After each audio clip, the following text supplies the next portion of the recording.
And welcome to the Ask Weldon Show, episode 276. Today we're going to be talking about how playing smart can lead you to play less aggressive and how to counter that so that you can not be hyper-focused on mistakes. The second question, what led me to apply performance psychology to esport, what school experience I had that kind of led to that path. And finally, how to get esport athletes to start working with you as a performance psychology trainer. That question from Daniel.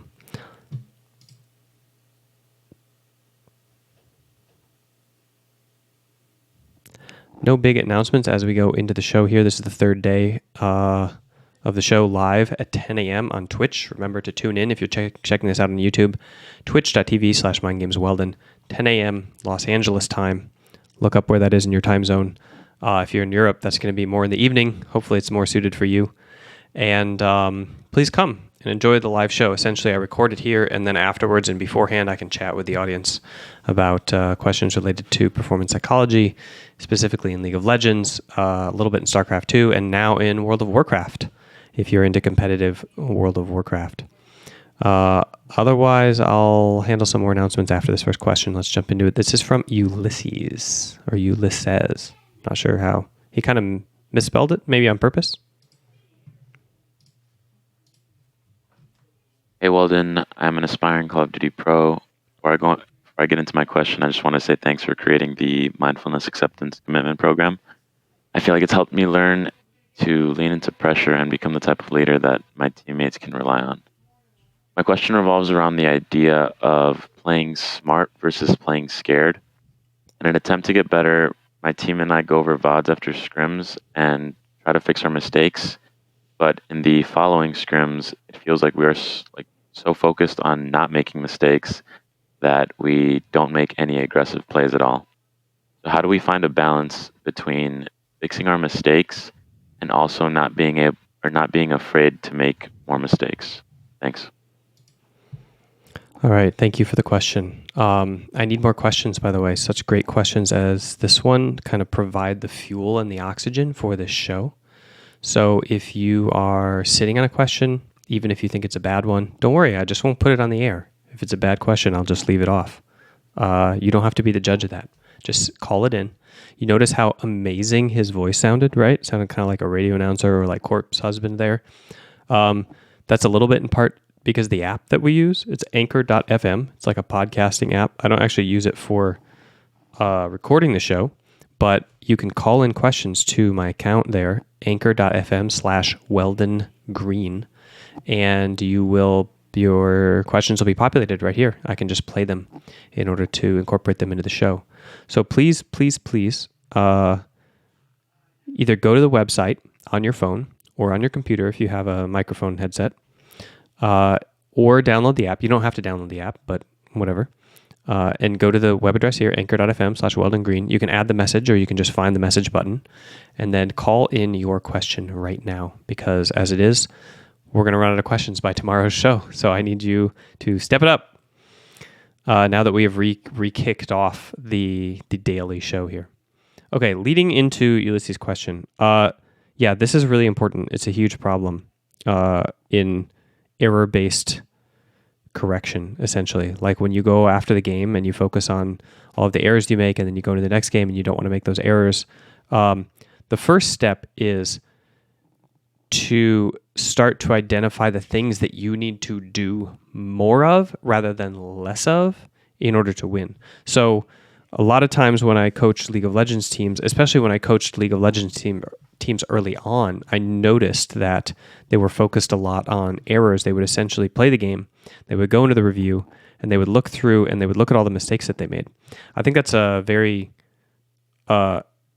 obvious and easy way for the brain to parse a VOD review, but it's also not the correct thing to do. When you're going through a VOD review, you need to be looking for the things that you did well, but not well enough. And you need to be pushing yourself to do more of that and better. So to start with, I want you to go and look through the same VODs that you're looking through with your team, but I want you to create a little list of 2 or 3 things that you guys were trying to do and need to do even better, and that you kind of rehearsed during that game. Like maybe you attempted it and failed, or you did it but it wasn't smooth, and you just try to do it as many times as you can in the next match, even at the expense of winning. So think of it a little bit like building up a drill portfolio where you're like, okay, we want to practice taking out another squad that's in a 1v1, like adding to the fight, and we want to do it exactly in this way. Like we want to pick off one person from each squad, and then we want to like take the weaker one or get the one that we can corner that can't run away, or you just pick things that you notice like the mistakes are happening while you're doing it, but you're framing it to your team and you're framing it to yourself in a proactive way, in a way that's like, okay, this is something we want to be able to do, and so we need to rehearse it and rehearse it and rehearse it, and we're going to make these mistakes as we're drilling it.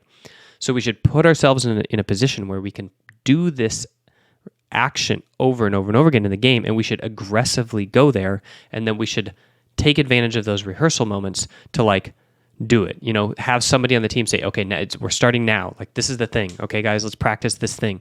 Put yourselves in a practice mindset rather than a performance mindset. When you're like, don't make mistakes, don't make mistakes, don't make mistakes, you're already thinking that you're on stage, but you're not on stage yet. You're in rehearsal. And so when you're in rehearsal, you want to be like, okay, throw ourselves at the wall, throw ourselves at the wall, throw ourselves at the wall. Like we want to make as many repetitions of good effort as we can. So you want these hyper-focused drill scenarios. And to get those, you need to really be like in this practice mode mindset where the consequences are low and the only thing that matters is getting repetition, high-quality reps, essentially. So what you want to punish is people who there's an opportunity to practice the thing and they get distracted and end up in like a 1v1 duel with some random person that they just see on their screen. They wander off from the group.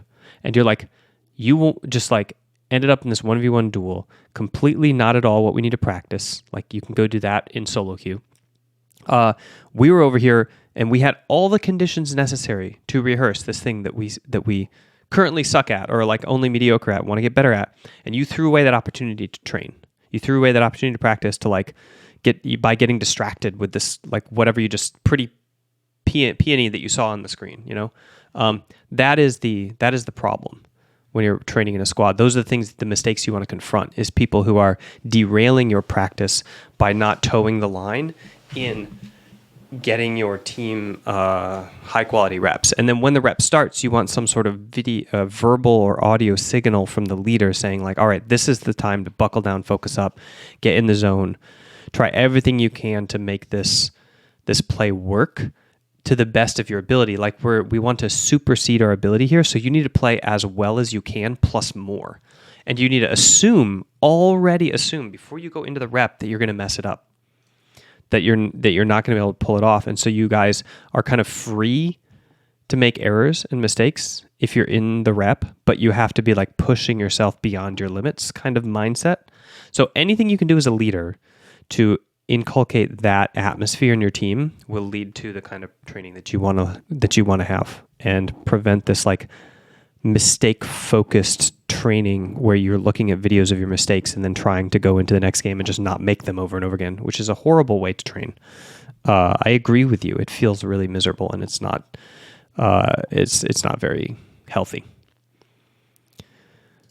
Okay. Announcements. Well, you heard Ulysses mention the Mac program, so please do check that out, mindgames.gg. Currently, it's like in an app beta form, so you can get access to the application there, and it's a web app, so it's essentially like you go access it through Safari or Chrome on your phone, and then you can install it on your home screen as like a web app. That means like adding a bookmark, generally speaking, but it downloads a lot of assets into that bookmark, so you can actually use it offline. And keep in mind that the content within the app, the appified content, is not fully there yet, but the video course that Ulysses took and that everybody else in the past took is still accessible through the front screen of the app. You just go to the menu, the whole background thing is there. If you don't have the password to access the videos, because I think that they're protected a little bit on Vimeo, please message me in Discord and I'll send you the password if I don't find a way to unlock it for people who are logged in. But yeah, you can always go through the entire video course while it's currently being appified if you have access to it. So do check that out. It's in beta right now, so the cost is a bit less than what it's going to be when I eventually finish it. So it's a good time to get in. And let's jump into question number 2.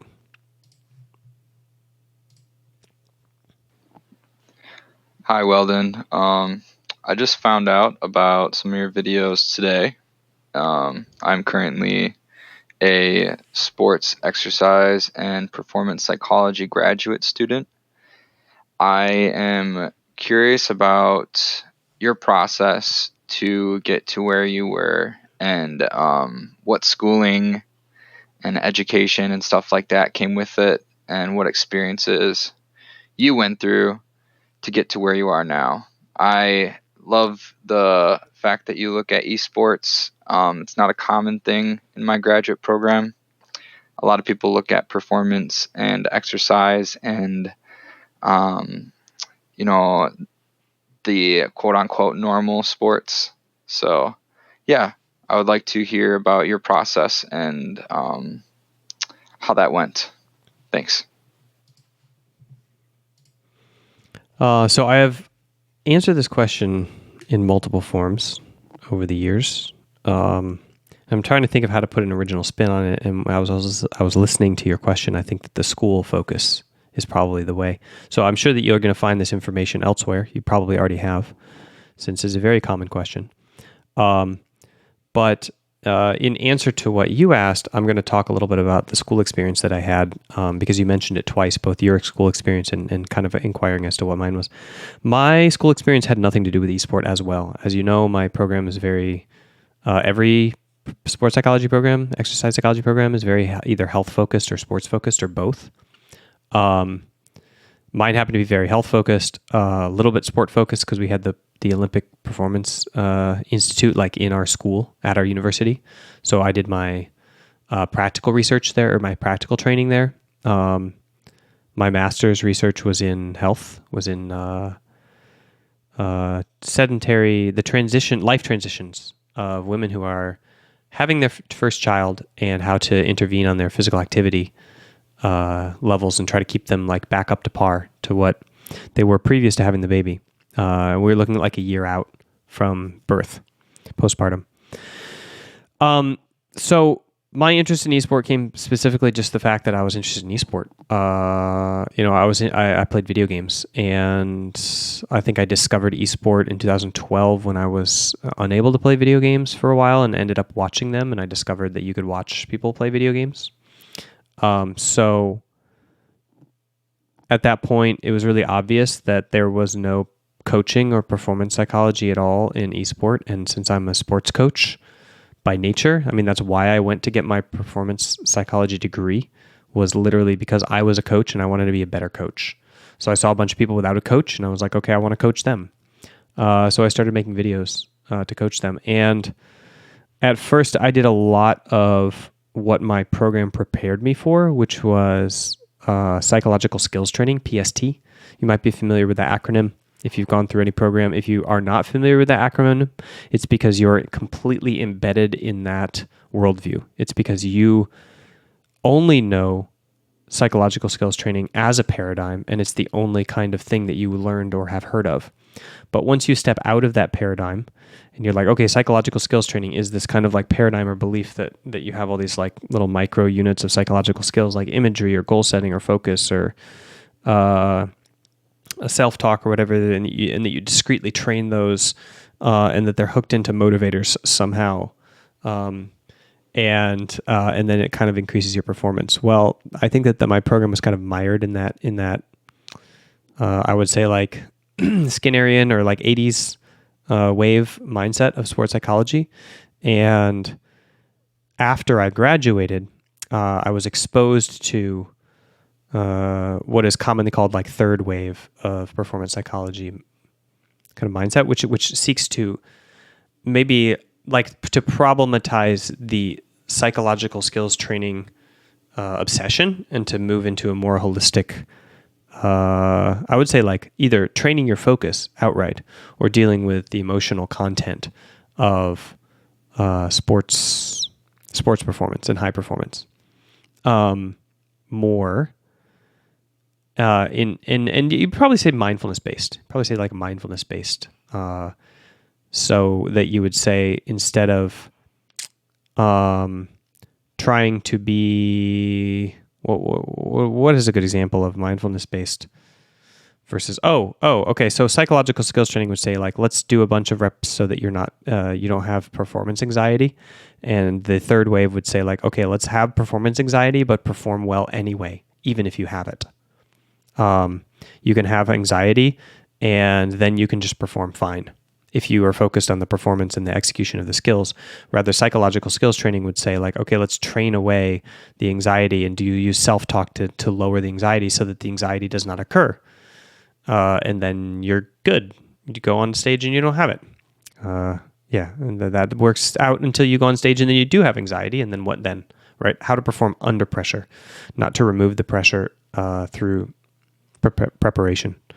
That's like a simple difference. Now, psychological skills training pundits would poke a lot of holes in that. Say that, no, but we also want to handle people who have anxiety when they're on stage and it comes up, and like here's self-talk solutions for that. And blah, blah, blah. That's not what I'm talking about. I'm just talking about the paradigm system behind what it is that you're training, and the belief system under how it is that the brain functions and what is possible and what isn't possible and how big a performance increase it does lead to. Which the research is clearly showing that psychological skills training is not the way to go if you want profound results in your performance life. But anyway, that was a really huge tangent. My program was mired in the psychological skills training kind of paradigm. Probably being an old European program, that's typical. It's not a fault of the program, and they have since changed a lot. Also, they don't even have sports psychology anymore. They just have health psychology. But anyway, I discovered this third wave of sports psychology kind of like theory after I graduated, and I incorporated that into my practice, and then I incorporated that into my actual training, and had great success with it. And that is kind of like how I transitioned from my school life into doing esport performance psych. And in between then, after I graduated, I was teaching and coaching. I was coaching traditional sports, which is what I went to school for. I went to school in order to become a better traditional sports coach, which I was doing. I was coaching swimming and coaching soccer, as I was like doing one-on-ones with esport athletes as well on the side, until that became like my full-time gig, simply because it just pays more than traditional sports coaching. All right, let's jump into the final question from Daniel.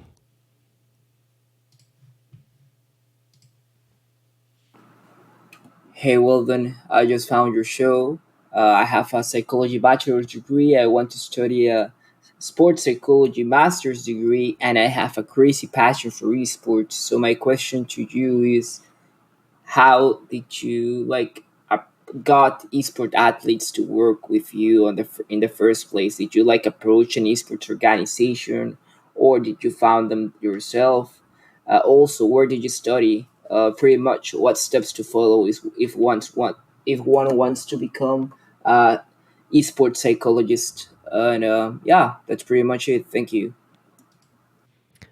I mean, I don't think it matters for esports psychology training where you study, because there's no particular place that is doing esports psychology training. Also, it's not a very big field. So, like, if you want to get paid to do esports psychology, there's probably 10 to 15 jobs in the world, and they're all currently taken. So it's not like a career path that I would push you into. But on the amateur side, there's a wealth of work. I started by just in Discord, man. I just messaged like groups, like for example, there is a guild on Sargeras in World of Warcraft called Second Attempt, and they're just like a amateur guild that like raids World of Warcraft and is doing stuff. And like if you message them and arrange to do a workshop that have their raiders come to, and you would explain like how performance psychology could help them like kill a boss better, they'd be like, okay, cool.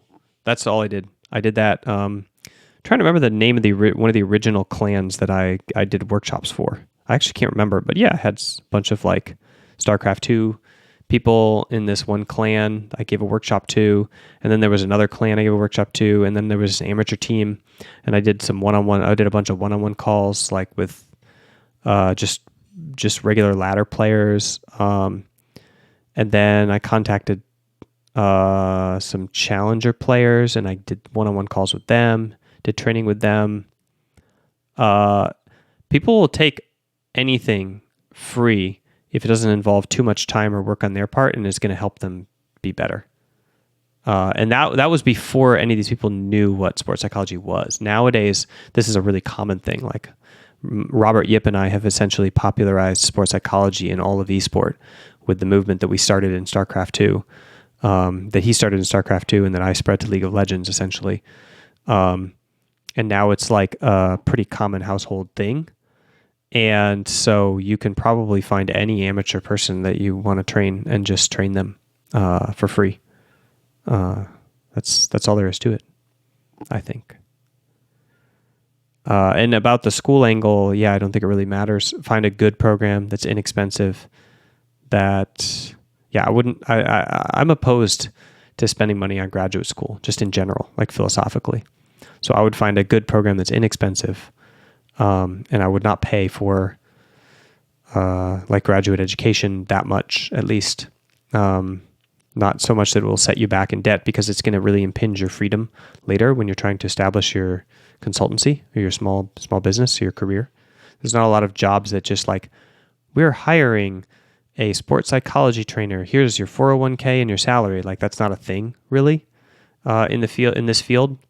You're just going to be creating your own clientele for a long time, unless you land one of the very, very, very, very few actual positions that are, let's say, at an NCAA university that has like one sports psychology person that does their whatever, or you're looking at like some of the pro sports teams, which usually don't even hire sports psychologists. They usually hire straight up psychologists who are like, write books about sport performance or something. They're not hiring like a sports psychology program graduate. So you got to make sure that you set yourself up well for the kind of career building that you're going to need over the next 10 years by not taking on a ton of debt for your graduate program. That's probably better advice that you got from this question than the one about like where to find your first volunteer consultancies. So yeah, also I recommend keeping your feet on the ground. You should be playing the sport, getting really good at the sport, training yourself in the sport, and you should be coaching, like even at an amateur level and a team setting or in a one-on-one setting, coaching people at like in the actual sport, not just the performance psychological side, because the integration between the like performance psychology and the actual things that make you win the game more is why I had success in my esport. I was the same level of quality of like esports psychology trainer as many others, but the reason that my teams were able to win more was because I was training specifically to win the game that we were playing, because I knew how to win that game as a team, not just throwing performance psychology spaghetti at the wall and hoping that some of it would help the team win, if that makes sense. So I think being heavily involved in your sport and knowing what is required to win at the highest level in your sport and what is not is very important. All right, that's the show for you today. Thanks everybody for tuning in. Make sure to go to this URL here, down below my camera, anchor.fm/Weldon Green, and please submit your questions for tomorrow's show so that we have something. Thank you.